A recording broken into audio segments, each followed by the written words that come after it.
Muy buenas tardes a todos. Vamos a dar apertura a esta séptima clase abierta en línea. Bienvenidos entonces. Esta propuesta de clase abierta en línea está organizada por el Instituto de Formación Técnica Superior número 14 en el marco de la actividad de extensión del espacio curricular Uso Racional de la Energía de la Tecnicatura Superior en Eficiencia Energética, y como tal pertenece a la Dirección Técnica Superior de la Agencia de Habilidades para el Futuro del Gobierno de la Ciudad de Buenos Aires. Esta propuesta se enmarca en el proyecto educativo institucional que orienta dos propósitos. Por un lado, la mejora de la práctica de enseñanza mediada por tecnología y, por otro lado, la difusión de conocimiento técnico experto a la comunidad en general. Titulada Eficiencia Energética aplicada al recurso hídrico, la clase de Jonathan Sebastián Seco, invitado de la casa. Le agradecemos a Luciano Bernamuras que nos lo trajo y nos permite aprender también del experto. Bueno, esta propuesta propone la aplicación de los fundamentos de la eficiencia energética al recurso agua, ¿no? Y analiza las oportunidades para la producción y el comercio. Voy a presentar brevemente su formación académica, ¿no? De Jonathan Sebastián Seco. Él es técnico universitario en zootecnia, ¿sí? Actualmente está cursando ingeniería en zootecnia por la Universidad Nacional de Córdoba. Él es técnico instalador de energías renovables, técnico gestor energético por la Universidad Nacional de Córdoba. También él es técnico en eficiencia energética industrial, técnico en energía, como les decía, energías renovables, y él es vocal de la Fundación Amperes. Te damos la bienvenida, Jonathan. Agradecemos que te llegues a nosotros, que vengas aquí, te abrimos la puerta y que vos nos compartas tu conocimiento técnico específico y también tu experiencia, ¿no? Si vos querés después, además de la presentación, o quizá ahora, contarnos un poquito cuál es tu trabajo, para que conozcan quienes nos acompañan en esta clase abierta, los estudiantes, y quienes también te quieran conocer cuando sigan el video por YouTube del instituto. Bueno, conocer un poco lo que estás haciendo aquí en Córdoba, también en la Fundación Amperes. Así que bueno, muchas gracias. Gracias a Luciano, en nombre del rector, la bienvenida, y bueno, gracias a los estudiantes y a los que nos están acompañando. Te cedo la palabra. Bueno, muchas gracias a todos. Un placer estar acá. Bueno, Luciano lo conozco desde hace bastantes años y desde que inició la fundación a nivel nacional hemos estado participando constantemente. Hemos, bueno, realizado asesoramientos en varias partes de diferentes provincias del país, principalmente en Jujuy. Hemos realizado algunas que otras cuestiones acá en Córdoba. Lo interesante de este ámbito es que se puede relacionar tanto con una casa familiar a lo que es a nivel industrial, tanto productivo agropecuario, en el medio de donde no hay conectividad o energía de red, o directamente a una industria en plena ciudad o pueblo y que está en auge de producción. Es lo lindo de este ámbito, y también, bueno, lo que está relacionado con agronomía siempre me ha fascinado. Fui estudiante de agronomía, luego habilitaron la parte de zootecnista, que me gusta más todavía porque me encantan los animales, así que es una especialización muy buena y abre el gran debate de la incorporación de lo eficiente a un mayor aspecto de lo agropecuario, porque, bueno, es una estructura que habilita a mayor productividad en diferentes áreas, mayor ganancia para quienes son los productores, mayores posibilidades de inversión, más fuente de trabajo, un desarrollo amplio, digamos, que realmente trae como consecuencia la mejor calidad de vida para la gente y la mejor productividad a nivel tanto sanitario como productivo y como calidad. Bueno, eso lo vamos a ir abarcando ahora a medida que vamos avanzando en la charla.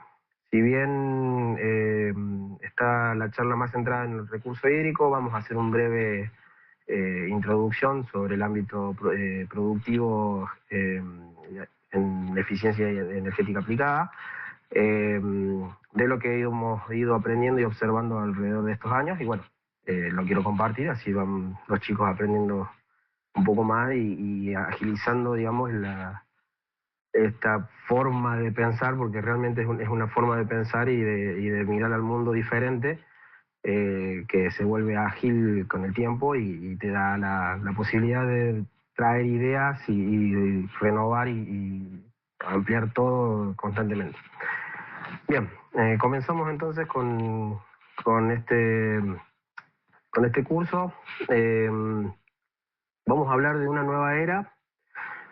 ¿Por qué una nueva era? Porque hace unos 180, 130 años atrás, las personas veían las innovaciones y las ideas que iban tomando forma de mucha gente en lo que era grabar, comunicarse, energía eléctrica y un montón de cuestiones, y creían que ya estaba todo inventado. Y al día de hoy hemos tenido como medición logarítmica del desarrollo, de la invención y de lo que se va creando por el ser humano, un crecimiento de prácticamente un 1200%.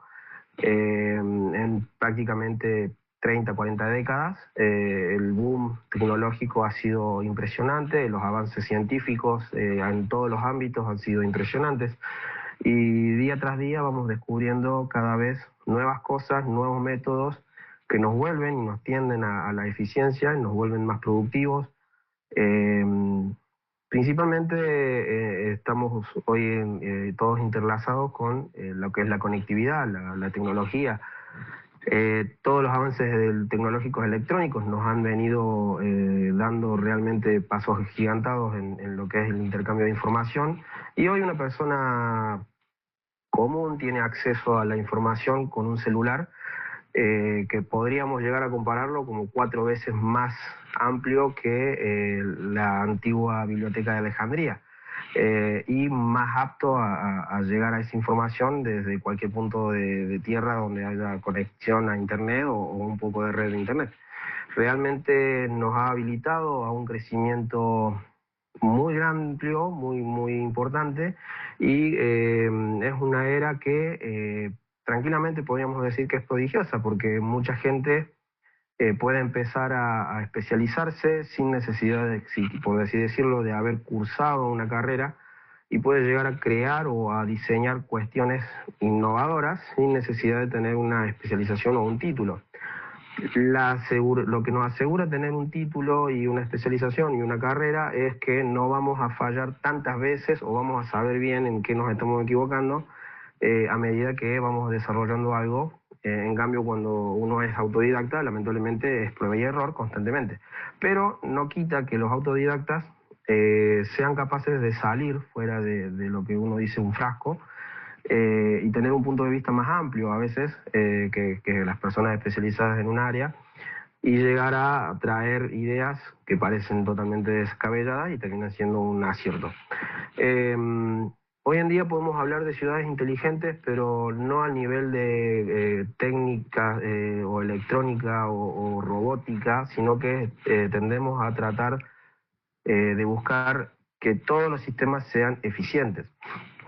Mientras más inteligente se vuelve una ciudad, son las ciudades que realmente van ocupando los recursos de una manera más eficiente, y termina siendo las ciudades más inteligentes las que logran esa gran panacea de ser totalmente eficientes. ¿A qué nos referimos con totalmente eficientes?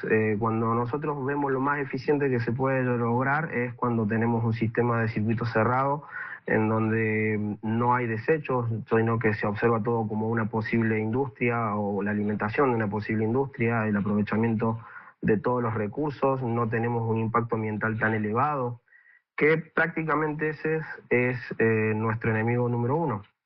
Todos los que trabajamos en cuestión de eficiencia siempre buscamos reducir el impacto ambiental y hacer todos los procesos de una manera más sencilla, o mantener de una manera más sencilla y más práctica. A veces el ser humano se complica por querer hacerlo más autónomo o más robotizado o un poco más complejo para lograr mayor eficiencia y termina siendo un peligro en ese transcurso, porque terminan encontrando diferentes fallas que quizás con un ser humano a cargo no sucedían. Pero son muy poquitos esos detalles que podemos llegar a encontrar, que lo vamos a ver dentro de poco, y vamos a discutir un ratito de ellos. Como les decía, una ciudad inteligente son aquellas que aprovechan al 100% sus recursos. El recurso más importante que hoy en día existe en una ciudad es justamente el recurso humano. Es el que trae la tecnificación, es el que trae la invención y el que trae las problemáticas también a ser necesarias de resolver. Es increíble cómo el ser humano puede lograr un objetivo tan importante como es el reducir el impacto ambiental desde la mano de la productividad. Uno creería que no están relacionadas, pero sin embargo están muy relacionadas. La productividad de la mano de la efectividad y de la eficiencia y de la eficacia nos da como resultado un menor impacto ambiental, un mayor ahorro, una menor necesidad de destrucción ambiental, y hasta incluso se ha observado en países que son mucho más desarrollados que el nuestro, que alcanzan un nivel de riqueza superior y se puede tranquilamente abarcar problemáticas ambientales como la necesidad de recuperar ciertos ámbitos o remediar ciertos ámbitos, logrando lo que es así una mejoría ambiental de gran proporción. Bueno, si continuamos, como les decía, la eficiencia tiene las bases de las 3E, que son la eficiencia, la eficacia y la efectividad. Y la eficiencia es, bueno, siempre la optimización del aprovechamiento de los recursos. Mientras más sepamos aprovechar los recursos y menos desechos o desperdicios tengamos en el proceso, más eficientes nos vamos volviendo. También hay que entender lo siguiente: a veces los desechos de una industria son justamente la materia prima de otra. Es cuando una estructura se vuelve tan aceitada y una cadena de productividad tan bien manejada, termina llevándonos que no tenemos desechos. Lo que hoy podemos observar, hoy por hoy podemos observar en la mayoría de las provincias, es que no sucede o sucede muy poco. Tenemos industrias que lamentablemente vierten desechos pensando de que, bueno, no van a tener ningún impacto ambiental o que nadie se va a dar cuenta, y luego tenemos problemáticas, bueno, de salud, de amplios aspectos que lamentablemente terminan siendo un dolor de cabeza, porque va a terminar necesitando una remediación o que venga del sector privado o que venga del sector público, y es una pérdida realmente de fondos que podrían estar aprovechándose de otra manera. Si bien hay que tener en cuenta que la idea de prevenir es lo más importante en caso de industrias que tienen desechos tóxicos, podemos tranquilamente buscar mediante la eficiencia que esos desechos sean justamente la materia prima de otra industria. Para eso es donde entramos justamente los técnicos, los ingenieros y los especialistas para poder alertar de estas cuestiones cuando tenemos estas informaciones. Yo puedo dar el caso de acá cerca de Río Tercero. Es un pueblito de casi 15.000 habitantes. Cerca tienen una industria agrotécnica de agroquímicos, y esta industria estaba vertiendo desechos tanto en el río como en un campo aledaño, que es el que utilizaban ellos para inmunizar, digamos, o inhabilitar esos desechos. Técnicamente, esos desechos, una vez que entran en contacto con la tierra, comienzan a una degradación lenta o medianamente pausada, en donde esos fosforados comienzan a degradarse lentamente y comienzan a ser inocuos en cierta forma, pero la alta concentración de los mismos hace que esa degradación se ralentice. Esto termina haciendo un efecto de escalera, o sea, se va escalando cada vez más, y ese daño no se lo estaba teniendo en cuenta. Al advertir la gente que habíamos visitado de ese pueblo, tuvimos una charla con esas personas principalmente aledañas a ese campo. Venían teniendo problemáticas de salud hacía ya tiempo. Y bueno, se logró conseguir que esos desechos sirvieran para una industria no muy allegada a lo que era el agro, pero sí a otro tipo de requerimiento químico. Y terminamos transformando lo que era un desecho en una oportunidad. Es decir, ellos terminaron vendiendo a un muy bajo precio ese elemento químico que les sobraba y terminaron haciendo un nuevo ingreso de la industria y un nuevo formato de ahorro, y principalmente el alivio para el sector ambiental y el sector humano. Bueno, más allá de lo que todos ya deben saber de lo que la eficiencia genera, que es la disminución de los desperdicios del mismo sistema, la reutilización de los desechos, el ahorro de los recursos en su usual formato, todo esto ya más o menos lo deben tener en cuenta y es importante darse el lujo de visitar los procesos y muchas veces los procesos que ya se declaran como es 100% eficiente. ¿Por qué? Porque hay a veces que podemos llegar a encontrar una pequeña vuelta más de tornillo o de tuerca de ese sistema o que tiene una pequeña falencia y se puede llegar a dar una nueva oportunidad de un proceso nuevo para otras industrias. Seguimos. Los objetivos, bueno, son objetivos normales de lo que es la eficiencia, que es el ahorro de los recursos, la minimización de las pérdidas, la maximización de los tiempos productivos. Cuando hablamos de tiempo, muchas veces hay procesos que no se pueden acelerar ni ralentizar. Lamentablemente, por ejemplo, lo que son secados de algunos elementos, eso se puede llegar a observar en la industria automotriz. Hay ciertas pinturas o ciertos aditivos de pinturas que llevan su tiempo de proceso de requerimiento, digamos, en activarse, en estar sobre la superficie y lentamente perder humedad o activarse lentamente en estar en contacto con cierto polímero. En algunas industrias se han logrado observar de que ciertas cámaras de calor podían llegar a complicar el procedimiento normal de sus preparados. Tenían dos opciones, o comenzaban a buscar nuevos preparados y hacer todo un proceso de selección que es lento, en encontrar un producto que les sirviera o generar un producto químico nuevo que les sirviera o adaptar los procesos para que ese tiempo sea tomado en cuenta. La mayoría de las industrias, cuando son ya a niveles escalativos, digamos, de amplio aspecto, de productividades que son internacionales, tienden a buscar una maximización en el tiempo. O sea, el auto ya tiene que estar pintado y ya prácticamente está sin secar y partiendo al armado.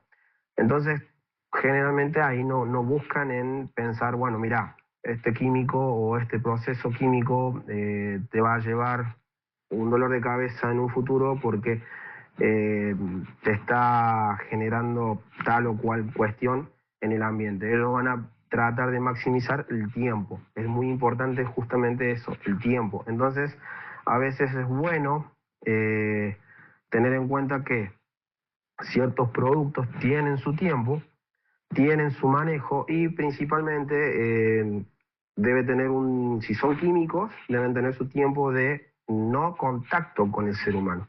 Que eso muchas veces hay algunas industrias que se olvidan, pero no sería el caso de las industrias de gran porte. ¿Por qué? Porque las industrias de gran porte ya lo tienen demasiado aceitado en ese aspecto. Obviamente no van a querer empleados enfermos porque necesitan su productividad constante. La maximización de las inversiones es justamente donde muchas industrias hasta hoy tenían el gran problema. ¿Por qué? Porque encontraban una especie de cuello de botella. No muchos querían invertir por el riesgo que tenía nuestro país en estos últimos años. era un país muy inestable económicamente. Las inversiones, principalmente del lado energético, son de alto aspecto, son inversiones que llevan bastante años en amortizarse y a veces tienen pequeños detalles.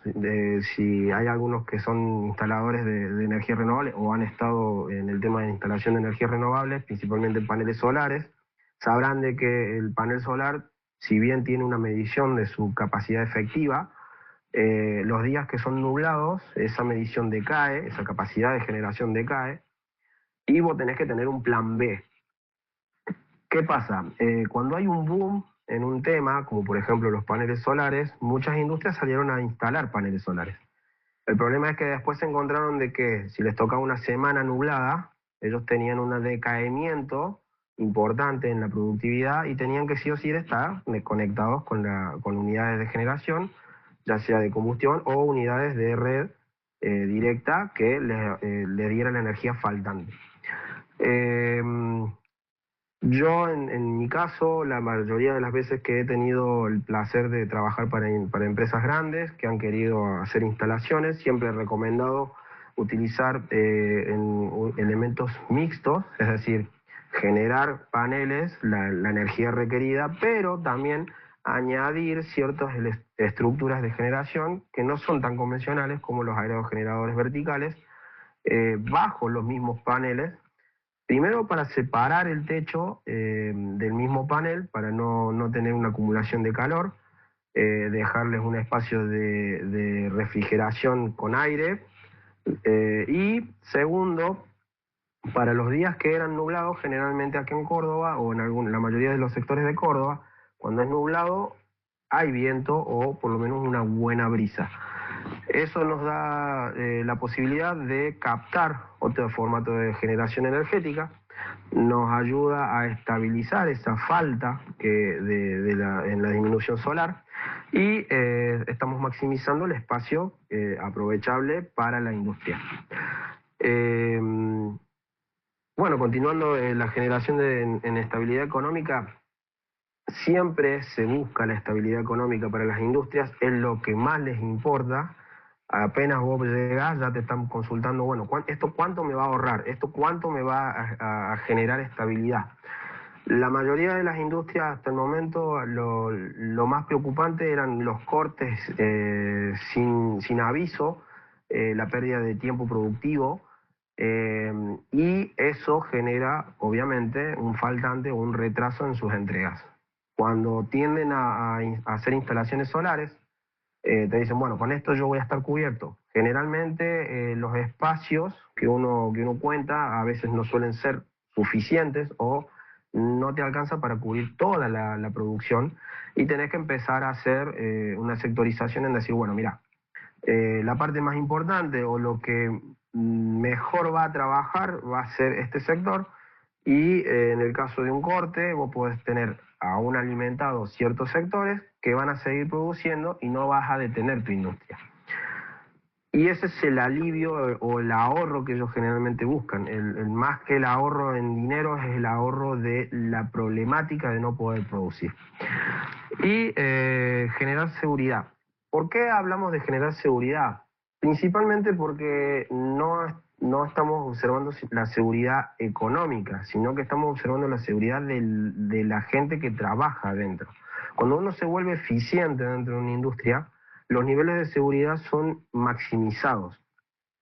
Cada sector tiene su estructura, tiene que tener sus niveles de seguridad, tiene que tener el personal, obviamente va a pasar por un periodo de entrenamiento. Generalmente la gente se toma la seguridad medio así como, bueno, sí, debo hacer este curso y me lo saco de encima, pero cuando recién sucede un evento que sobresalta la seguridad o que es un descuido y termina una persona vinculada herida, recién toman conciencia de qué tan grave o qué tan peligroso puede llegar a terminar siendo su trabajo. Hace unos años había estado ante una problemática de seguridad en donde una persona que lo único que hacían en esa industria era armar pallets, creían que era prácticamente una industria tranquila, un trabajo que muchos dirían cualquiera lo puede hacer. Sin embargo, un descuido puede terminar justamente en una mano clavada o un pie incrustado con uno de los clavos que salen de las máquinas que liberan clavos a presión y que terminan en una internación inmediata. Lamentablemente eso recién te das cuenta que el manejo de ese personal fue tomado muy vano y no tuvo una asertividad o una formulación objetiva, asertiva y eficiente en su educación, porque justamente esos descuidos terminan pasando. Hoy en día la mayor problemática que tienen la mayoría de las empresas es justamente el celular, que es el que nos habilita al acceso de información, también nos habilita el acceso del ocio. Entonces, el descuido de los celulares se está tomando demasiado en serio, es uno de los puntapiés más grandes que tiene la industria. Muchas industrias están tomando la iniciativa de que el personal está obligado a dejar su celular en un sector especializado, en donde está bajo el cuidado de gente que si llegan a tener una llamada importante, deben pasar a comunicarle a su empleado. Pero el acceso del celular a la zona de trabajo está totalmente restringido, principalmente por el tema de seguridad. Bien, seguimos adelante. Bueno, acá tenemos una imagen de una producción industrial.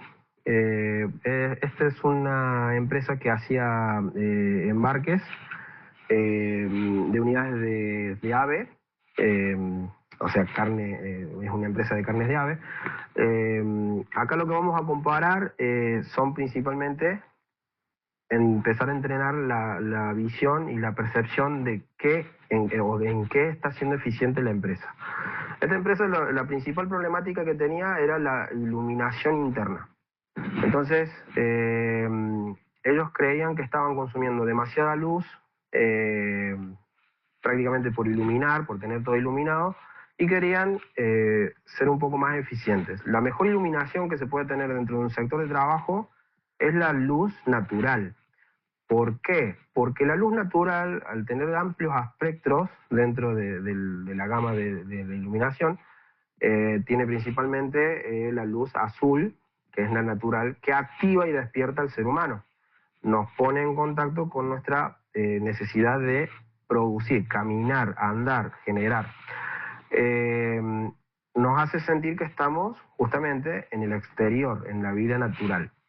Si nosotros tenemos una industria en donde están todos encerrados en cubículos, bajo una luz tenue, media amarillenta, esa industria justamente está teniendo un problema de iluminación. Aquí se necesitaban también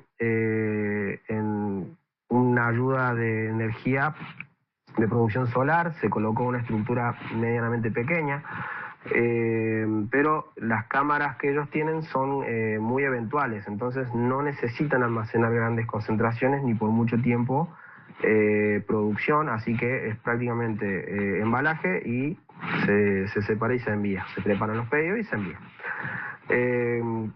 Si continuamos, volviendo un momentito, lo que más importa en esta imagen es entender de que mucha gente no ve el espacio a aprovechar. ¿Por qué? Porque en ese momento que yo hice el desarrollo les decía, lo mejor de una planificación es poner los paneles en donde más exposición tienen, que es el techo. Ellos no querían tocar el techo, entonces es una disputa siempre con quien es el dueño, porque es el que tiene el poder de inversión y es el que tiene la última decisión. Si nosotros tuviésemos que también intentar ser aún más eficientes en esa industria de embalaje de pollos, de industria cárnica de pollos, tendrían que ellos haber, por ejemplo, invertido en techo vivo. ¿Por qué? Porque el techo vivo les da un plus de inhalación, que eso generalmente la gente no lo tiene en cuenta, que ya vamos a hablar un poquito más de ese tema un poquito más adelante. Bueno, la industria que continúa es una unidad de producción en Buenos Aires, cerca de la zona de de embarque marítimo. Es una industria que hizo una instalación de gran porte, que prácticamente quedó aislada de la red, aún mantiene la unidad de red, pero seguimos con el ojo crítico. Si nos vamos a poner como críticos, lo que le faltó a esta industria fue maximizar aún más los espacios que ellos tenían a disposición. Se planteó en su momento de que no se utilizara todo el techo de la estructura, sino que aprovecháramos la falta de sombreado en el sector donde estacionaban los vehículos y aprovechar ese sector para hacer toda la instalación estructural de los paneles solares que necesitaba alimentar la industria, para brindar una especie, como decir, un servicio o un alojamiento mejor para los vehículos. Si seguimos, bueno, en la siguiente, en esta sucedió prácticamente lo mismo.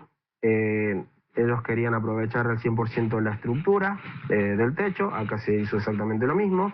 No se tuvo en cuenta también el espacio requerido en los estacionamientos, que justamente la imagen que continúa demuestra lo que les estaba diciendo. En este caso, la estructura que se instaló fue para aprovechar la lluvia. Se buscaba justamente esa caída, esa pendiente, para la captación del agua de lluvia, la recolección de la misma. También esa recolección ayudaba tanto para lo que era limpieza de la estructura de los paneles, o sea, la limpieza exterior, en su mantenimiento, y inclusive para el lavado de los autos que estaban ahí, que eso era un servicio que estaba dando la empresa en un tercero, que bueno, fue una planificación que surgió con el tiempo. Bueno, como se irán viendo en la siguiente imagen, es otro formato también de cómo se puede hacer una estructura para el estacionamiento de los vehículos, aprovechando el espacio, aprovechando la estructura a diseñar y generar energía para la industria. En este caso, en la imagen que sigue, les doy una pequeña versión de lo que sería una estructura de generación mixta entre paneles y aerogeneradores.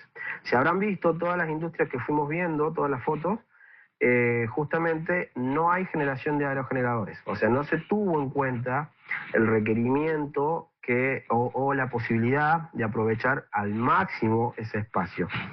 Es justamente lo que mencionaba anteriormente. En la imagen que sigue, bueno, esa es una imagen extraída de internet. Justamente son aerogeneradores de vela hechos con una estructura de paño. Es un diseño muy lindo. La problemática de este tipo de diseño, bueno, eso también es algo que hay que tener siempre en cuenta cuando uno va a trabajar para las industrias. No solamente importa el gran abarque que puede llegar a dar el proyecto, sino también la selección del tipo de producto que vas a utilizar. Si nosotros utilizáramos este tipo de elementos aquí en Córdoba, te agarra una tormenta de buena envergadura, o sea, de vientos bastante veloces, y te los desarma.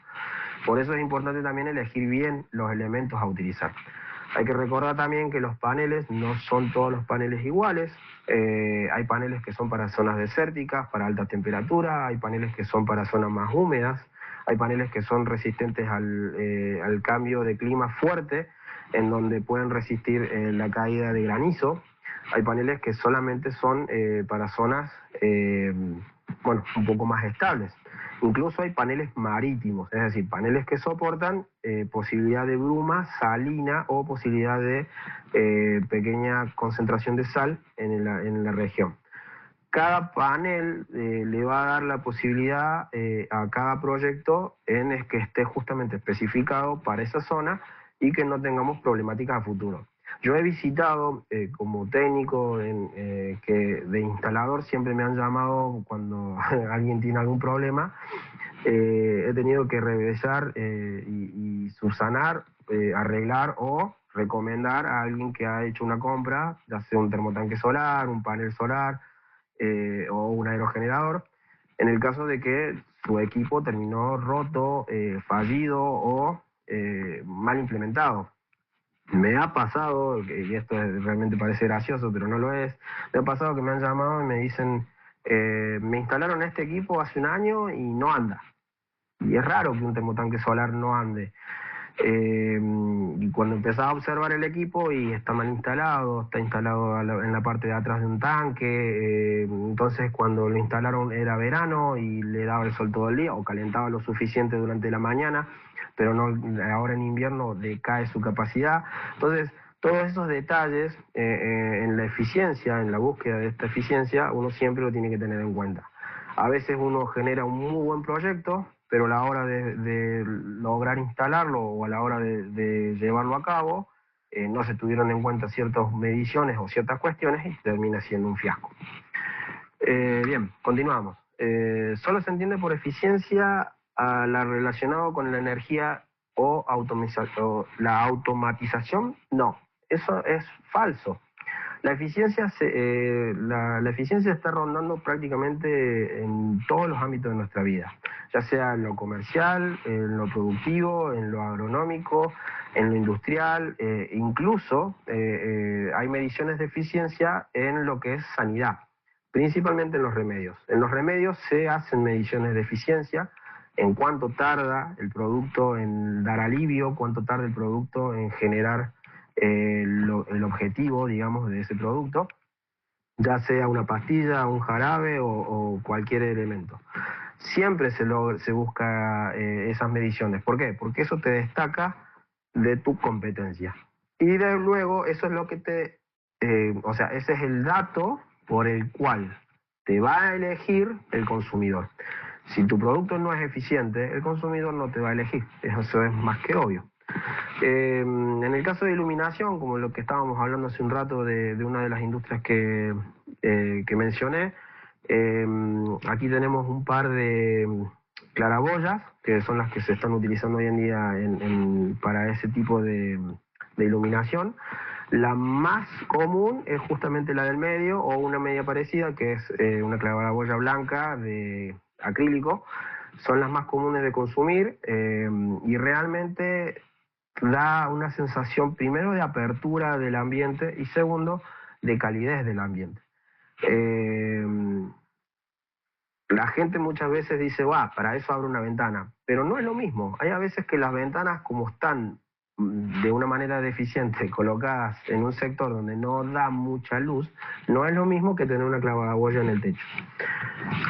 Si continuamos, la ubicación estratégica se debe tener en cuenta. Eso es algo también que la eficiencia nos tiene que brindar siempre. ¿Por qué? Lo que estamos viendo acá son compresores. Estos compresores tienen siempre lo que se coloque como compresor tiene un detalle principal. Si el compresor va a ser para generar aire, o sea, para generar aire comprimido, eso va a generar calor. Eso debe estar, obviamente, en una zona donde dé suficiente movimiento de aire o donde esté lo suficientemente fresco. ¿Por qué? Porque si no va a ser contraproducente. Como podemos ver, la primera imagen es una zona exterior, sombreada, que está las 24 horas sombreada, 24 horas, las horas del día está sombreada y es el óptimo para ese tipo de generación de compresión. Pero la fotografía del lado, el compresor está generando calor del motor en el momento de generar la compresión y se está aprovechando ese calor para un proceso. Ese proceso era un leve soplado sobre una estructura que requería movimiento de aire, que era para justamente secado de piezas. Piezas que estaban con ciertos tratamientos y necesitaban una leve brisa caliente para continuar su proceso y llevar a cabo una excelente adherencia. Justamente se lo colocó así para aprovechar el gasto energético del movimiento de esos motores y que generara ese movimiento de masa de aire. Bien, algo que también no se tiene mucho en cuenta en los momentos de la eficiencia son justamente las aislaciones, que es la imagen que continúa. Los aislamientos pueden ser sintéticos o pueden ser naturales, eso ya lo deben haber visto seguramente. Hoy en día prevalece la observación principalmente sobre los aislamientos naturales. ¿Por qué?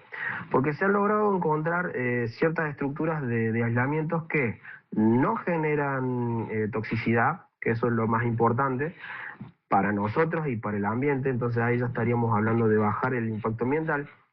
Son posibles, son fáciles de recuperar o fáciles de compostar, y se tienen en cuenta justamente en la construcción de las casas cuando se busca la eficiencia. Muchos se preocupan cuando se habla de aislamientos naturales porque dicen, se me va a llenar de cucarachas, se me va a llenar de bichos, va a ser algo que como es fácil de digerir, me va a traer alimañas. No, realmente no. La mayoría de los productos que se utilizan de manera de descendencia natural tienen un leve proceso que evita que atraiga justamente las alimañas. Cuando un producto de aislación natural se te vuelve en contra, cuando vos tenés algo que le está generando humedad. Es decir, si yo hice un mal diseño o se llevó a cabo en el diseño una mala instalación y me está pasando una liberación de líquido, voy a tener humedad, voy a tener problemas. Pero eso es normal cuando vos tenés una liberación de algo líquido, del traspaso de humedad en una estructura de nuestra creación, lamentablemente tenemos problemas y hay que solucionarlo. Lo bueno de esto es que estos productos son de fácil acceso, generalmente son desperdicios de industrias mayores, y son baratos y rápido accesibilidad para la mayoría de la gente. Entonces lo vuelve mucho más práctico. Bien, continuamos.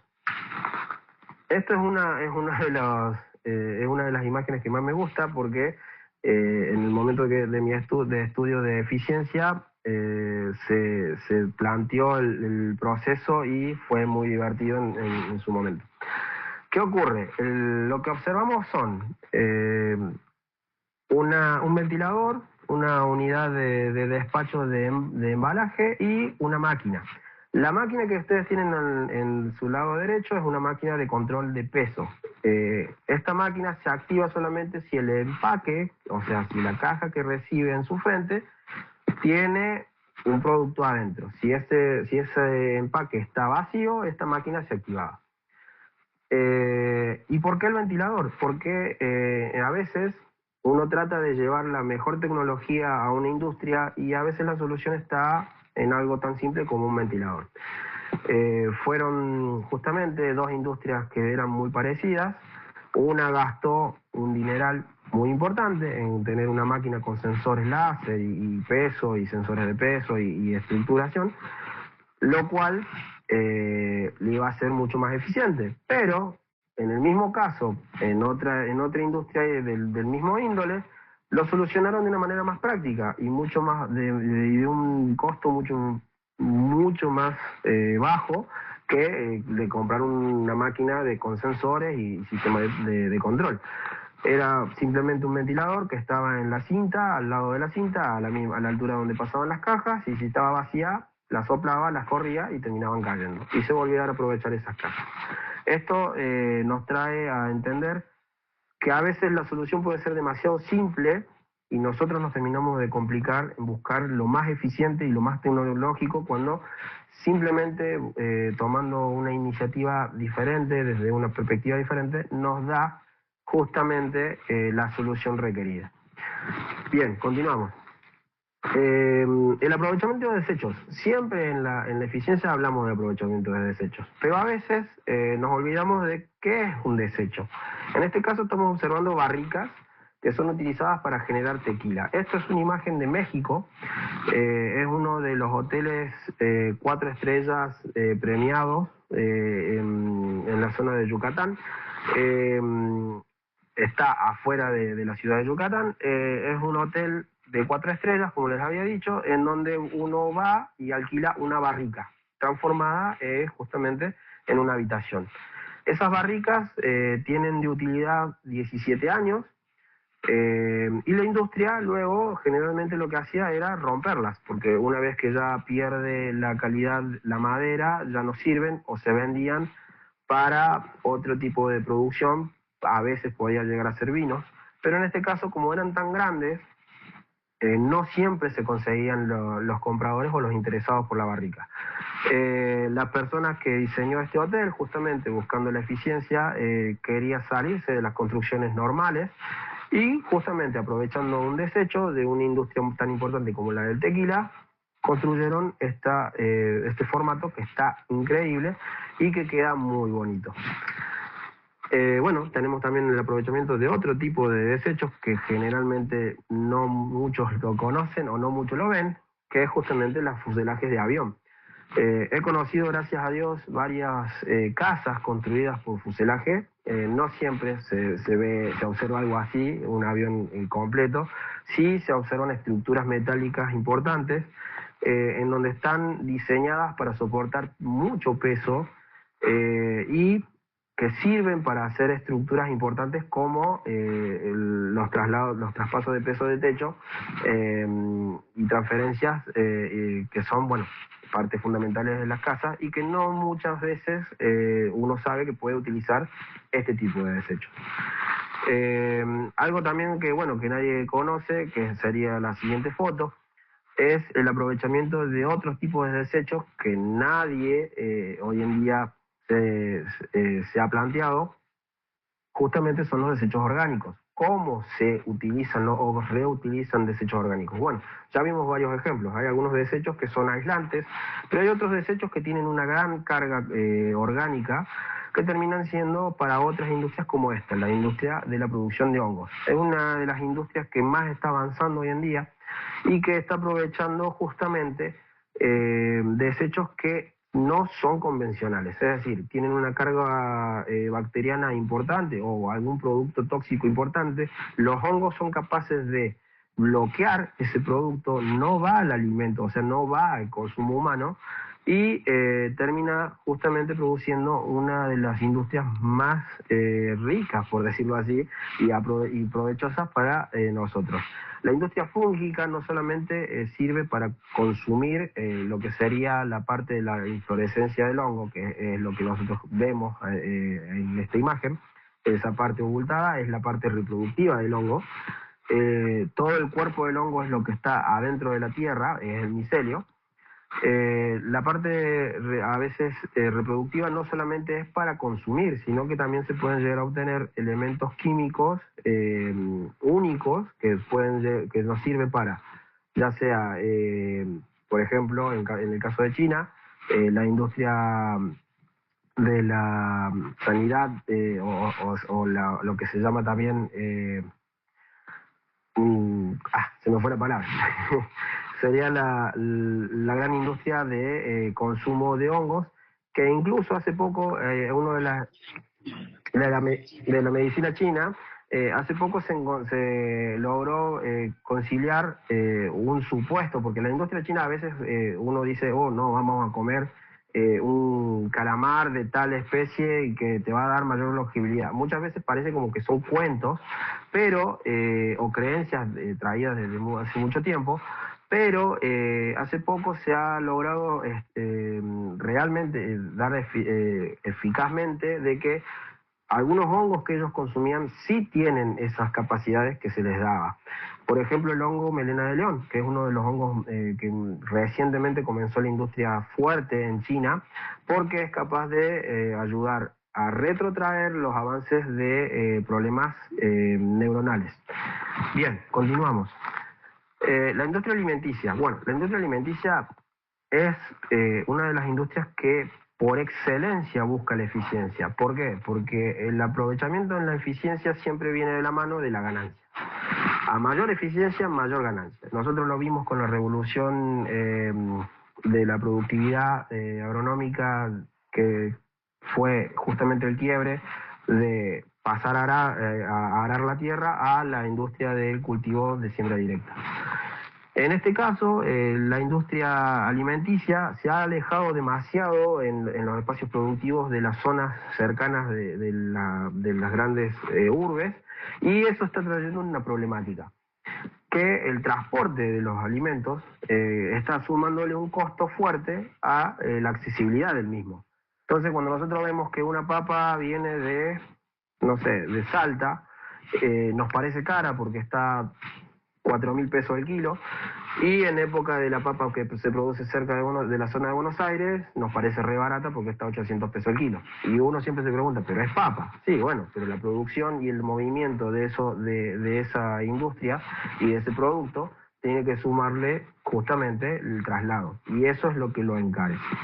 En este caso estamos observando la productividad de la industria alimenticia en zonas de la urbe, o sea, es una casa que tiene una estructura perimetral y que, aprovechando esa estructura, tiene un sistema de producción hidropónico. En este caso es otro formato de un sistema hidropónico, y en el que continúa, la imagen continúa, estamos viendo lo que se llaman sistemas de acuaponía. Los sistemas de acuaponía es un aprovechamiento mixto, que lo vamos a ver más profundamente en la siguiente parte. Lo que continúa como imagen es justamente lo que les estaba diciendo. En la industria alimenticia, principalmente en la ganadería o en la producción agropecuaria, la eficiencia nos da la posibilidad de generar mayor margen de ganancia. En este caso, han cambiado el sistema de alimentación del ganado por un sistema de alimentación de semillas ya germinadas.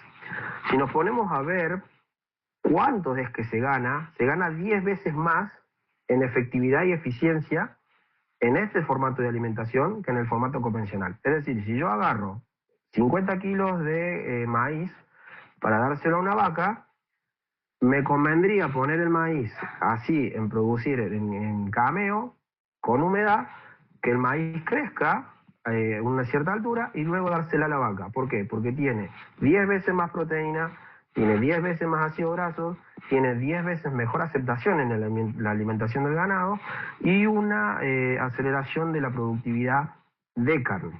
Entonces ahí tenemos uno de los pasos más importantes, que es la observación. Si el ganado estaba acostumbrado a comer pasto, nosotros podemos dar justamente lo que nos daba como plus del grano mejorado para que eso sea más apto en su digestión y nos dé mejor resultado. Y encima, mayor aprovechamiento del mismo grano. Bueno, la imagen que continúa es justamente hablar del aprovechamiento de recursos o espacios hídricos, justamente los de gran porte. Esto es, en Noruega es una industria de acuicultura. En Noruega uno pide permisos, te dan los permisos por 10 años y tenés que decir cuánto es lo que vas a invertir. Los permisos se van renovando solo y exclusivamente si tu industria crece, si no, no se renueva. O sea, si tu industria se estancó, no te renuevan los permisos. Vos tenés que reinvertir y demostrar de que estás creciendo. En este caso tenemos unidades de producción de engorde y de crianza. Las unidades de crianza, ¿vieron dónde está el barquito amarillo? Bueno, donde está el barquito amarillo, en ese sector, es el sector donde se realiza el cultivo de las huevas, el nacimiento de los pequeños pececitos, el crecimiento, o sea, la mantención de esos crecimientos, y luego recién pasan a estadios superiores en donde van separando los grupos del mismo tamaño y separando obviamente algunos grupos de hembras para volver a hacer la puesta y la reproducción. Este formato te habilita a producir en gran escala, o sea, no te limita el espacio porque vos estás aprovechando el mar. El límite es qué tan rápido podés alimentar a la especie. ¿Por qué? Porque mientras más grande es, obviamente va a requerir más comida. Bien, hasta aquí hicimos una especie de introducción de lo que era la eficiencia. Vamos a empezar a hablar de lo que es la eficiencia del recurso hídrico, la eficiencia del recurso agua. El recurso agua, desde el crecimiento del ser humano, ha sido siempre uno de los elementos más importantes. Si ustedes se fijan alrededor de la historia, el ser humano, los mayores asentamientos siempre han estado cerca del recurso hídrico. ¿Por qué? Y porque era inevitable el recurso que más necesitamos. La gente, obviamente, consumía el agua, lavaba la ropa e incluso hacía uso del recurso hídrico como el basurero del sector. lamentablemente eso con el paso del tiempo genera un impacto ambiental que muchas veces se ha logrado mitigar y en otras veces se incrementó. Un ejemplo de eso es, bueno, la India. El Ganges es uno de los ríos más contaminados que existe, justamente por el uso o el mal uso que se le ha dado al recurso hídrico. Según el último censo a nivel nacional, la provincia de Córdoba ha alargado los números bastante alarmantes. Estamos hablando de que las personas están consumiendo entre 270 y 380 litros diarios. Son números realmente excesivos, y más pensando en que nuestra región no es una región altamente húmeda. Si bien hay algunos sectores de la región que es húmeda, no estamos hablando de zonas que son realmente pantanosas o abnegadas, como lo que es Entre Ríos o la zona que muchos conocemos como la zona más húmeda de nuestro país. Una familia tipo de 4 personas estaría consumiendo alrededor de 1000 litros o más por día, o sea, en un cálculo rápido estaríamos hablando de arriba de 30.000 o 40.000 litros mensuales. ¿Cómo lo podemos hacer más fácil o más táctil este dato? Pensemos en una pileta mediana de una casa de alrededor de 30.000 litros. Estamos hablando de una pileta casi de 8 metros de largo por 3 metros de ancho y 1,5 o 1,60 de profundo. Eso es un volumen de alrededor de 30.000 litros. Ese consumo es excesivo. Seamos sinceros, es excesivo. Cuando tenemos, si vamos al caso, en nuestro país, zonas en donde prácticamente la gente no puede consumir más de 120 o 110 litros diarios. ¿Por qué se está dando esto? Y nuestra cultura es justamente la que nos ha dado el mal uso o el mal desempeño del recurso. ¿Qué quiere decir esto? Quiere decir de que hemos aprendido a usar mal el recurso. Yo me recuerdo, mis abuelos, por ejemplo, en su casa siempre tuvieron aljibe. Mis 2 abuelos, de las 2 partes, maternos y paternos, siempre tuvieron aljibe. Y a pesar de que tenían agua de red, el aljibe seguía existiendo. Y a pesar de que tenían agua de red, el aljibe hasta se tecnificó. O se terminó con una bomba sumergible, en donde se usaba ese aljibe para regar las plantas, en donde ese aljibe se terminaba usando también para lavar el auto, en donde ese aljibe se terminaba utilizando también para hasta incluso alimentar el almacenamiento del techo, es decir, el tanque de la casa, en el caso de que justamente hubiera un corte de red fuerte y no se pudiera alimentar por varios días en la semana. Miren lo importante que termina siendo una estructura de almacenamiento tan sencilla como un aljibe. Pero ¿qué pasó? El crecimiento de la gente, de vivir en una ciudad en donde el servicio viene de red, en donde prácticamente te miran a la cara y te dicen, no, pero un aljibe ¿para qué? Es un desperdicio de espacio, un desperdicio de inversión. Ya no se requiere, yo abro la canilla y tengo agua. Justamente por eso, porque la gente no tiene en cierta forma esa conciencia de, che, esto me haría ahorrar plata. No lo han interpretado o no se han dado cuenta de que es un ahorro y de que también es un formato muy fácil de independizarse de la red en el caso de que la red falle. Termina prácticamente siendo casi lo mismo que sucede cuando la gente se da cuenta de que el panel solar le da esa libertad. Che, yo puedo estar aprovechando un espacio tan inerte que a veces es un techo, o tan inútil como dicen algunos que es el techo, para generar energía, alimentar mi casa, bajar el consumo de red, y si la red se corta y tengo el almacenamiento y puedo estar 2 o 3 días si quiero, manteniendo al margen el consumo y estando independizado de la red. E incluso si hay algunas instalaciones que he hecho en donde se independizaron netamente de la red y sus inversiones fueron un poquito más fuertes en las unidades de almacenamiento. Bueno, en la siguiente imagen vemos cómo sería la solución más eficiente y más práctica para solucionar el problema del requerimiento hídrico en las ciudades. La separación de las aguas grises y negras. Esto la mayoría de la gente cree que lo entiende, pero no lo entiende al final o no lo practica. Las aguas grises son todas las aguas que tuvieron contacto con jabón, sirvieron para limpieza, ya sea limpieza de los platos, de lavarropa o incluso ducharse, lavarse las manos o lavar un trapo. Todo eso son aguas grises, pero tienen una carga jabonosa alta que creemos que nosotros que esa agua está contaminada, cuando realmente no lo está. Lo importante de entender es lo siguiente. Esa agua se termina mezclando con el agua negra. Y una vez que se mezcla con el agua negra, es cuando esa agua pasó a ser un agua contaminada. El agua negra es justamente eso, es el agua altamente contaminada con una carga bacteriana muy, muy alta, justamente de Escherichia coli, entre otras, y que ha tenido contacto con materia fecal o materia de orina. Entonces, si nosotros seguimos mezclando esas dos aguas, seguimos desperdiciando el recurso. ¿Por qué? Porque el agua gris se puede reutilizar tranquilamente.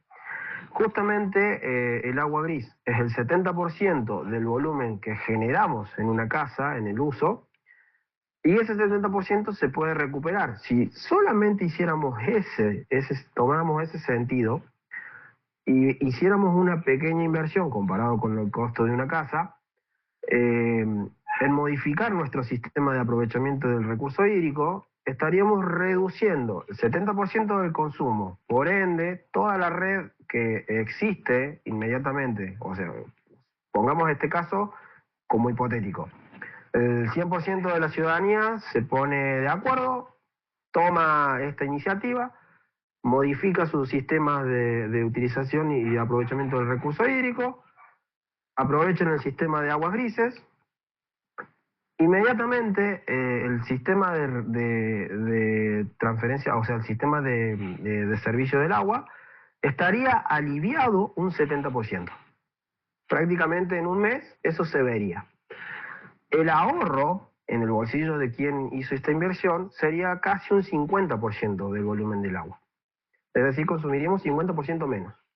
Y encima, como último buena noticia, tendríamos que la generación de aguas negras se reduciría entre un 50 a un 70%. Es decir, aliviaríamos el sector de recolección de cloacas y ese sector se podría expandir inmediatamente a la demás ciudadanía que hace falta.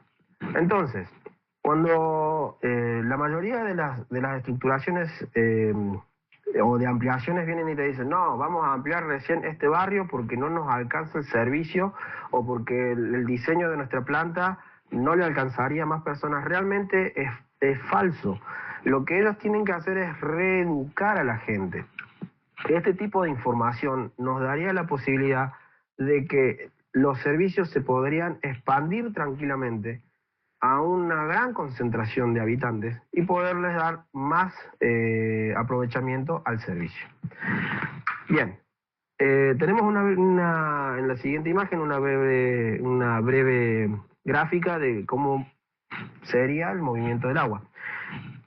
Esto, para plantearlo o para entenderlo mejor, estaríamos hablando de que hay que modificar un par de cañerías, tener una unidad de acumulación a nivel enterrada, a nivel de la planta más baja, que sería el depósito de acumulación de aguas grises, y un nuevo tanque que sería con una pequeña bomba para llevar el agua hasta el techo, un pequeño tanque de alimentación de los baños. Entonces independizaríamos el agua pura que entra, entre comillas pura, que entra a servicio de la casa, y el agua gris a reutilizar. Todos los inodoros estarían alimentados con esta agua, y esto se puede aplicar prácticamente en todo. O sea, ya sea industria, hogar o incluso unidades de complejos habitacionales, se puede utilizar. Hasta incluso en los hoteles.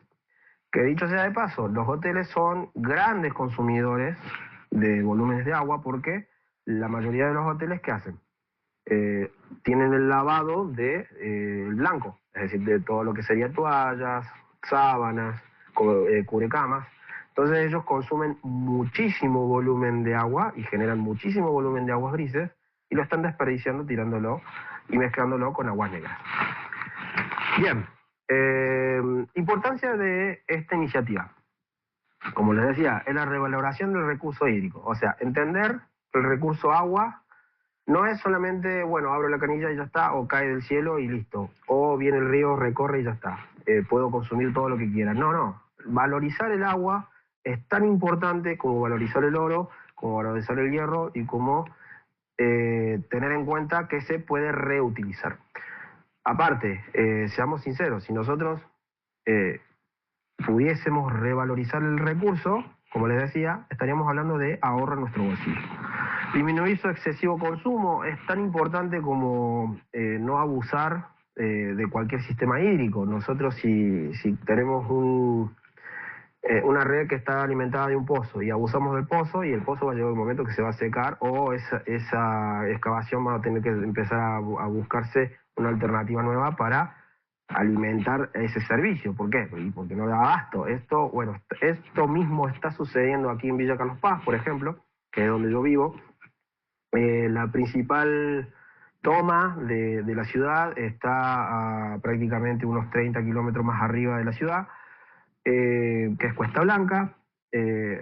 Lamentablemente en época de lluvia la crecida trae demasiada arena, limo y tierra, entonces termina abnegando los sistemas de filtrado, terminamos teniendo problemas en el servicio, no llega a abasto porque justamente en la época de lluvia coincide con la temporada alta, entonces la ciudad, la concentración de gente se va prácticamente 4 veces más que la población estable de la ciudad. Sí, es justamente cerca de la zona de la playa de los hippies, ahí decían por escrito. Bueno, el río es fluctuante, lamentablemente todos los ríos tienen periodos de sequía y periodos de crecimiento. Nuestro país y nuestro ambiente siempre tiene una variabilidad, no lo podemos controlar. Algunos, si bien dicen que la solución sería hacer una unidad de retención, es decir, una estructura de retención en la parte superior, yo creo que no es la solución. La solución para mí es primero llevar a la gente a que sea más eficiente, a que piense sobre el recurso y que plantee, obviamente, reformular su aprovechamiento del recurso, y una vez que eso se haya logrado y que se haya normalizado, recién avanzar en observar si es necesario una modificación de impacto ambiental tan grande como realizar una unidad de almacenamiento en la parte superior, en esa zona que realmente tendríamos que destruir una buena concentración de bosque nativo para poder desempeñar esa estructura.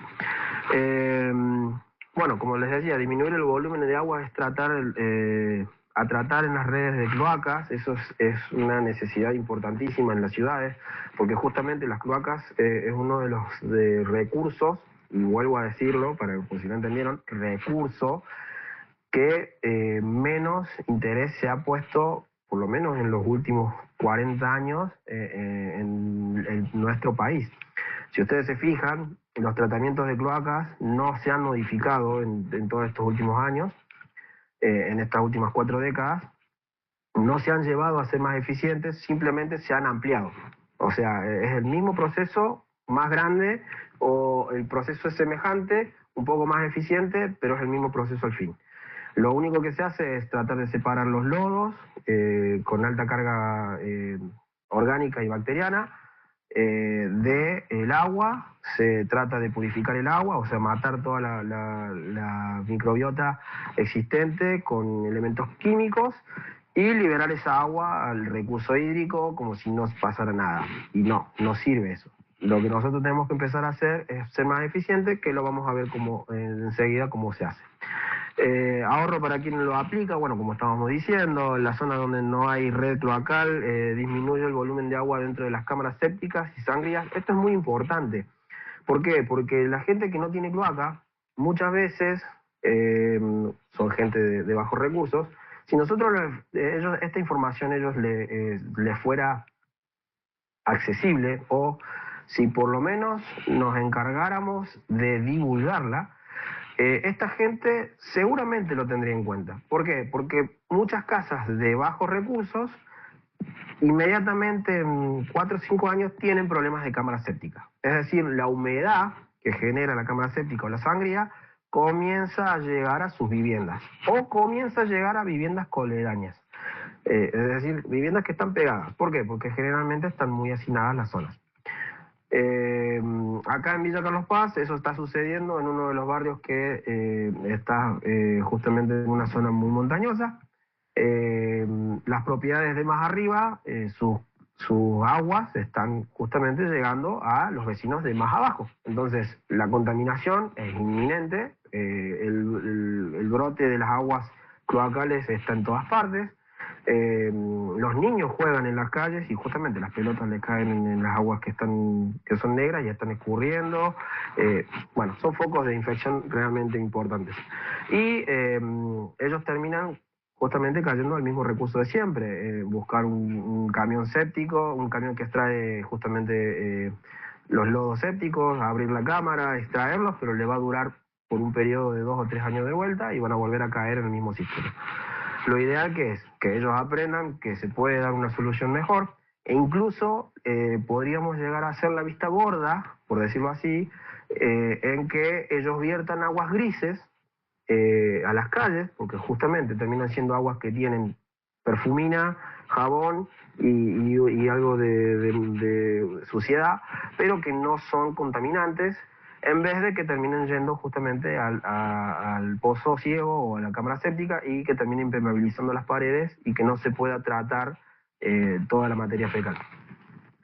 Disminuye la rápida contaminación de napas. Esto también es importante. ¿Por qué? Porque a mayor volumen más fácil va a penetrar o terminar penetrando en profundidad y va a terminar contaminando las napas, y justamente la mayoría de los pueblos o ciudades tienen extracciones de napas, o sea, tienen red alimentada por extracción de napas. Entonces quiere decir que los de los sectores más bajos y que tienen extracción de napa están absorbiendo justamente agua contaminada por los sectores más altos que tienen las cloacas o que tienen su estructura de tratamiento cloacal que está contaminando la napa. Es aplicable para casas o departamentos, incluso hoteles. Bueno, eso ya lo habíamos aclarado. Bien, el acopio de recursos. Esto es muy importante. ¿Por qué el acopio de recursos es muy importante? Que sería, bueno, las dos líneas que siguen. Como les decía al principio, mis abuelos recolectaban el recurso hídrico de la lluvia. Era un recurso que no podía faltar en una casa. Toda la gente que venía de antaño tenía sí o sí la estructura del aljibe en sus casas, y eso evitaba la necesidad de vivir cerca de un río o un arroyo. También esto generaría la posibilidad de independizarte o relativamente independizarte del sistema de la red. En el caso de que se corte el servicio por un arreglo o por lo que sea, terminas necesitando un sistema que vos tengas agua para tu casa, para tu vivienda. Por eso es que coloco la pregunta de confianza en un sistema de entrega de recursos de red. Si nosotros hoy en día estamos viendo de que nos cortan el servicio porque necesitan ampliar, nos cortan el servicio porque se rompió, nos cortan el servicio porque una bomba se quemó, vivimos siempre con problemáticas. La mayoría de las viviendas no tienen más de 1.000 o 2.000 litros de agua en volumen almacenado sobre la vivienda, es decir, en el tanque. Es muy raro que una vivienda tenga unidades de almacenamiento extra, es muy raro. Entonces, cuando nosotros empezamos a hablar de que nos volvemos más eficientes en este recurso, estamos hablando de que vamos a agregar 2 unidades de almacenamiento nuevas, que tranquilamente pueden ser de 2.000 y de 1.000 litros. Una de 2.000 para aguas grises en la parte inferior y una de 1.000 litros para darle alimentación a los inodoros. Pueden sacar tranquilamente ustedes el cálculo de cuánto tiempo les va a tardar a ustedes consumir toda esa agua. Tranquilamente 3 o 4 días. Entonces, si yo me cuido aún más en utilizar ese recurso, voy a poder tener hasta 5 o 6 días el recurso hídrico sí o sí garantizado. Ahí nos damos cuenta de cómo este cambio de pensamiento, este cambio de visión, nos deja una tranquilidad en vez de estar dependiendo del recurso hídrico. Se aplica en la producción como ganadería y agricultura. Sí, esto lo vamos a ver ahora, es la aplicación en ganadería y agricultura. Obviamente la recolección del recurso hídrico es importantísimo. Hay muchas formas de acumularlo. Bueno, si vemos en la siguiente foto, hay nuevas técnicas que, por ejemplo, son las unidades estas que son como una especie de como una especie de tanque, pero no es un tanque en sí, sino que es una estructura de malla que se puede tranquilamente vaciar y doblar y guardar. ¿Por qué es importante las nuevas tecnologías en este caso? Y te da la posibilidad de que si el recurso, vos sabés que en esta época no lo vas a utilizar o ya lo consumiste, y vos tranquilamente te asegurás de que ese tanque no se dañe. La problemática de la mayoría de los tanques, ¿cuál es? Justamente el sol. Los plásticos no duran, no resisten mucho tiempo a estar expuestos al sol. El sol los va degradando lentamente y llega un momento que queda fácilmente destruible para una granizada, para un choque, para un animal. Bueno, en este caso hay un sistema de recolección que es muy lindo, que es el de la casa, el sistema azul, derecha de arriba. Ese es un sistema de recolección para una casa, es obviamente un diagrama hecho por computadora, pero es cómo normalmente se instala. ¿Qué podemos observar acá? Es una unidad que tiene sistema de filtrado. ¿Sí? ¿Por qué? Porque no se puede acumular todo de golpe. O sea, la lluvia va a arrastrar en su primera instancia suciedad que va a pasar por las unidades de recolección y van a caer ahí y van a ser limpiadas. Bien, si continuamos, en agricultura se pueden observar grandes extensiones de acumulación, que es la siguiente imagen. Podrán ver acá que estamos hablando de perforaciones en la parte inferior derecha, cerca de la camioneta, se ve un caño que sale, justamente ahí hay una perforación. Eso es perforación a profundidad, se extrae el agua, obviamente tiene que cumplir con cierta calidad, porque no toda el agua es apta para los cultivos. Hay a veces que las aguas de profundidades suelen tener salinidad o dureza y eso puede ser contraproducente y se puede tratar. Teniendo en cuenta un ojo crítico ya experimentado, lo primero que una persona que ya tiene la eficiencia metida en la cabeza constantemente, lo que va a observar primero es, esto se va a evapotranspirar y vamos a empezar a perder muchos litros. Bueno, hay ciertas estructuras que se pueden adherir e incorporar a estos sistemas para evitar esa pérdida de agua evapotranspirada.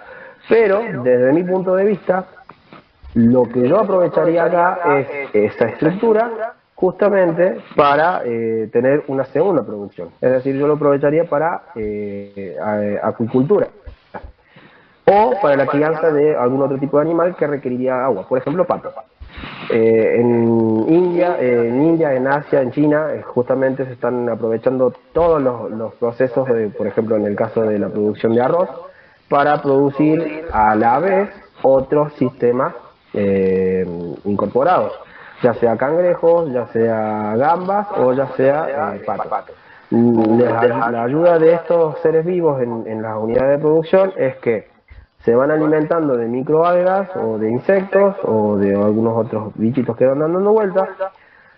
También se alimentan justamente de maleza y terminan siendo un nuevo ingreso de ganancia para el producto. Bueno, aquí estamos observando prácticamente lo mismo, cómo es que están diseñadas las estructuras de acumulación. Y en la siguiente imagen, bueno, es los sistemas de riego, estos son por feedback. Estas unidades, por ejemplo, pueden ser bombeadas tranquilamente por sistema solar. Si continuamos, bueno, lo que les decía, una mente que trata de buscar la eficiencia al máximo va a justamente a tender a criar o a producir algo más aprovechando las estructuras existentes. Producción agropecuaria, que son las imágenes que siguen. ¿Cómo disminuir el consumo hídrico en las producciones cárnicas? Las mejoras génicas son muy importantes, las adaptaciones a territorios hostiles, los nuevos tipos de ganados y nuevas formas de producir carne. ¿A qué se refiere todo esto? Las mejoras génicas siempre buscan justamente la eficiencia del ser vivo para adaptarse. Entonces, si yo tengo que en la mezcla de dos diferentes razas de ganado, ya sea vaca o algún otro tipo de ganado, voy a obtener que de una me va a resistir más a la temperatura y de otra va a evapotranspirar menos en su jadeo. Entonces esa especie me va a servir más adaptada para zonas más áridas. Puede ser lo mismo para zonas más frías o puede ser lo mismo para zonas en donde, por ejemplo, tienen mucho contacto con ambientes en donde hay mucho polvo en suspensión. Por eso es que son diferentes muchas razas cuando vienen, por ejemplo, de zonas muy áridas a las zonas más húmedas. Son razas en donde se nota la diferencia. Lo pueden ver, por ejemplo, con el caballo del desierto o los caballos pura sangre del desierto. Los caballos árabes, que le dicen, son diferentes en su textura, principalmente de la cara y de la estructura física. Son caballos más flacos, más ágiles, y su estructura de hocico tienen una formación diferente para evitar que ingrese tanto polvillo y jadee tanto el animal por el tema de la sed. Bueno, los nuevos tipos de ganados hoy, por ejemplo, se están produciendo en Argentina. Algunos ganaderos están teniendo, por ejemplo, ñus o incluso búfalos, en donde aprovechan las capacidades génicas y las adaptaciones que tienen estas especies para generar nuevos tipos de carne. Y, bueno, están probando a ver qué nuevas adaptaciones hay en la venta. Si continuamos, bueno, tenemos dos tecnologías que están ya prácticamente llegando a nuestro país y que se están moviendo muy populares en otros países y en otros lugares, que son las carnes in vitro y las carnes sintéticas. En estos dos casos, lo que se busca es la maximización del espacio, del tiempo y del recurso hídrico. ¿Por qué? Porque en estas dos nuevas técnicas se consume mucho menos espacio, lleva mucho menos tiempo. O sea, si nosotros nos podemos ver el tiempo que necesita en nacer, crecer y llegar a término una vaca, en este caso nosotros en un año tenemos la misma cantidad de carne con mucho menos recursos. Obviamente la apuesta para poder hacer una unidad de producción de esta es superior a lo que podría llegar a requerirse en el caso de producción cárnica convencional, pero la ganancia es mucho más rápida, o sea, el recupero de la inversión es mucho más rápido y el requerimiento del recurso es mucho más viable. ¿Por qué? Y porque lo puedo instalar en cualquier parte. No me importa si es una zona productiva o no, no me importa si es una zona fría o una zona cálida, no me importa si es una zona húmeda o si es una zona que tiene bien el sol y bien los pastos. Yo voy a producir carne lo mismo. ¿Por qué? Porque está todo en un sistema controlado. En el caso de la carne in vitro, se puede llegar hasta reducir el 80% del consumo del agua. Y esto es muy importante. ¿Por qué? Porque justamente por eso, por el periodo de crecimiento que lleva el animal, el consumo del recurso es constante. O sea, el animal toma cada vez que tiene sed y va a necesitar el recurso de agua a su merced constantemente, y tiene que ser buena y tiene que tener ciertos requerimientos y tiene que ser fresca y tiene que estar saludable, y si no el animal se enferma. Bueno, en este caso no, en este caso el recurso es ínfimo lo que se requiere, porque es un recurso que se va constantemente purificando y renovando dentro del circuito y nos logra disminuir de una manera muy alta el recurso de agua. Y el sistema sintético, muchos creen que la carne sintética es artificial o es plástico transformado en carne o es algo producido de una manera que es extraña para el cuerpo y que nos puede llegar a hacer mal. Realmente no, es la producción mediante de un símil carne, mediante granos y mediante otros productos que le terminan dando la misma sensación de gusto, de textura y de sabor, y prácticamente parece carne, pero no es carne animal. Es lo que muchos también han llamado como carne vegana. En este caso, se puede llegar a disminuir casi hasta un 30-50% el requerimiento hídrico, pero como estamos hablando de que la base de la generación de este tipo de carne, obviamente, son granos y son frutas y algunas otras verduras que se requieren para hacer el proceso. Entonces, el requerimiento, si bien es menor, necesitamos utilizar espacio productivo, o sea, sectores agropecuarios productivos, y destinar para hacer un nuevo formato de carne. Bueno, espero que les haya gustado. Bueno, si alguien tiene alguna duda, quiere hablar de algo, o quiere intercambiar alguna información, o le quedó alguna duda de la información que estuvimos hablando acá, lo podemos hacer, como les guste. Bueno, ante todo, muchísimas gracias, Jonathan. Y bueno, dejo que cada uno, por favor, si nos podemos organizar o levantar o decir, quiere preguntar, ¿sí? Sí.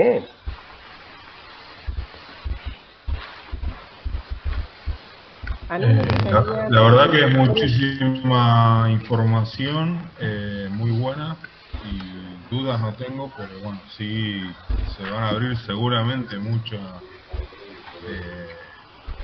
requerimientos a partir de esta exposición. Muy bueno, muy bueno. Bueno, mejor. Un solo comentario. Sí. En primer lugar, un gran agradecimiento, ¿no? Por favor. La generosidad con la que expusiste la presentación, la claridad, el slide también. Y después, bueno, un orgullo, ¿no? Porque mostraste cómo también en nuestra región, ¿no? Se hacen cosas interesantes de manera, también decías, creativa, ¿no? Que a veces uno sale o actúa fuera de la caja y eso permite la innovación, y que esto contesta también en nuestro país, nos habla la posibilidad de seguir pensando, animándonos en las coyunturas que tengamos, a apostar por este tipo de estrategias, con los recursos que tenemos, con el cuidado también de nuestra casa, que es el ambiente, la naturaleza, ¿sí? Y que es posible, digamos, que es posible. Así que muchas gracias. No, por favor, todo un placer. No sean tímidos, hagan preguntas. No hay preguntas tontas, hay tontos que no preguntan.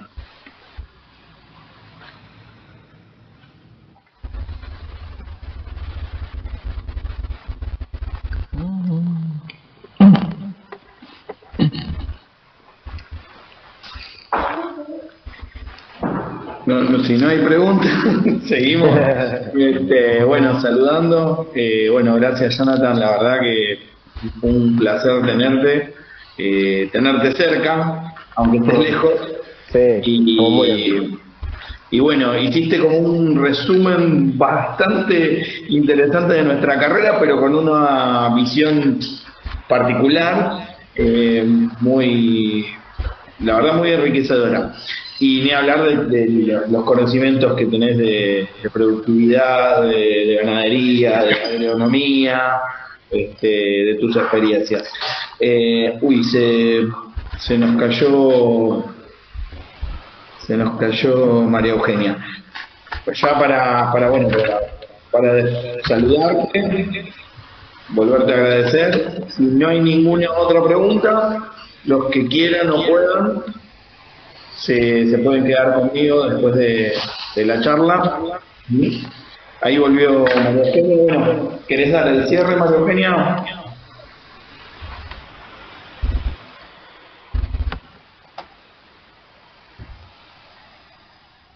No sé si te escucho. Vaya.